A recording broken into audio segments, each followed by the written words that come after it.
প্রিয় শৌখিন ছাদবাগানী বন্ধুরা, আপনাদের সকলকে আমার শৌখিন ছাদবাগান ইউটিউব চ্যানেলে সাদর সম্ভাষণ। প্রিয় ভিউয়ার্স, আমরা অনেকেই বিভিন্ন প্রকারের ফুল গাছের শাখা কর্তন করে তা থেকে চারা তোলার জন্য ব্যস্ত হয়ে থাকি আমাদের ছাদবাগানে বসানোর জন্য।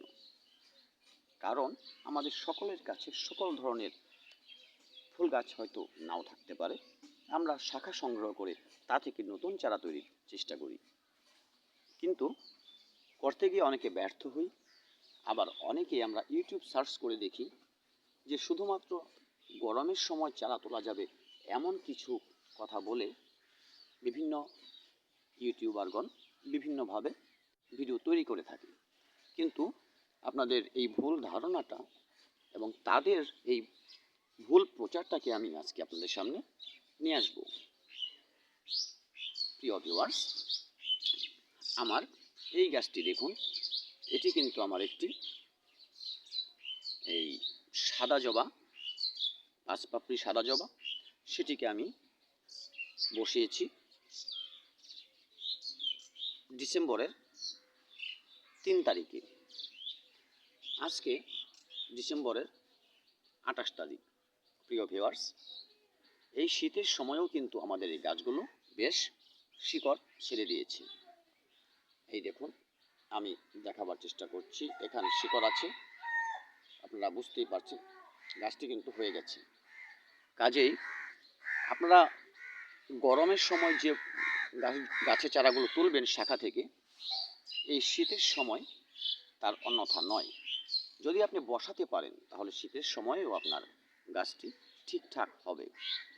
আর আমি যতটুকু রেজাল্ট পেলাম তাতে গরমের সময় যে শিকড়টা ছাড়ে, বিশেষ করে জবা জাতীয় গাছে, তার চেয়ে ভালো কিন্তু কিছু হতে পারে না।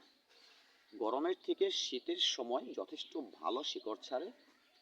কারণ গরমের সময় এই শাখাটিকে আমি যখন বসিয়ে দিই, এই যে দেখতে পাচ্ছেন আমার এই সমস্ত গাছগুলো কিন্তু শাখা থেকে তৈরি করা। এদিকে এই গাছগুলো শাখা থেকে তৈরি করা। গরমের সময় আমি এগুলোকে তুলেছি, কিন্তু গরমের সময় শাখাটা বসাবার পর দেখা যায় পাতাগুলো হেলে থাকে এবং সতেজতা হারিয়ে ফেলে, শিকড়টা দেরিতে তৈরি হয়। কিন্তু এই শীতের সময় এসে আমি কিন্তু মাত্র 1 মাসের মধ্যে শিকড় পেয়ে গেছি। আমি দুটো বসিয়েছি, দেখুন এটিও কিন্তু শিকড় গজিয়ে গেছে, বেশ সতেজতার সাথে নতুন পাতা ছাড়ছে। এটিও কিন্তু আপনাদের আমি শিকড়টা দেখালাম। এবং গতকাল আমি আরেকটি বসিয়েছি, এটি মাত্র 1 দিন হলো আমি বসিয়েছি, এটির মধ্যে এখনো শিকড় নেই। প্রিয় ভিউয়ার্স, এবার কি মিডিয়া ব্যবহার করবেন আপনারা দেখে নিন। আমি একটি এ ধরনের 1 টাইম গ্লাস নিয়েছি প্লাস্টিকের, এবং এর নিচে ছিদ্র করে দিয়েছি যাতে বাড়তি জলটা নিচে দিয়ে ঝরে যায়। এই ছিদ্রর উপরে একটি সুতির কাপড় দিয়ে তার উপরে শুধুমাত্র কনস্ট্রাকশনের কাজে ব্যবহৃত যে লাল বালু আছে আমি সেটি ব্যবহার করেছি। কারণ বালুতে কিন্তু গাছের শাখা পচে যাবার সম্ভাবনা কম, এবং মাটিতে কিন্তু সেটা খুব বেশি থাকে। অধিকাংশ সময় মাটিতে শাখা দিলে সেটা পচে যায়, কিন্তু বালুতে কিন্তু পচে যাবার সম্ভাবনা নেই। সেজন্য আপনার শুধু বালু, অন্য কিচ্ছু নয়, শুধু বালু দিয়ে এ ধরনের একটি গ্লাসের মধ্যে যদি বসিয়ে রাখেন, তাহলে আপনাদের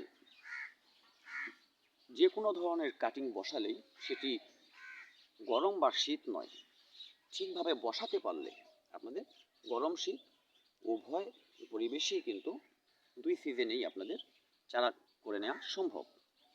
প্রিয় ভিউয়ার্স, আপনাদের জন্য এই ছোট্ট ভিডিওটি নিয়ে এসেছিলাম।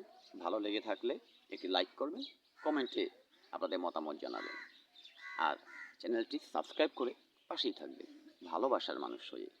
ধন্যবাদ সকলকে ভিডিওটি দেখার জন্য। আগামীতে নতুন কোনো ভিডিও নিয়ে আবার কথা হবে, ততদিন ভালো থাকবেন সবাই।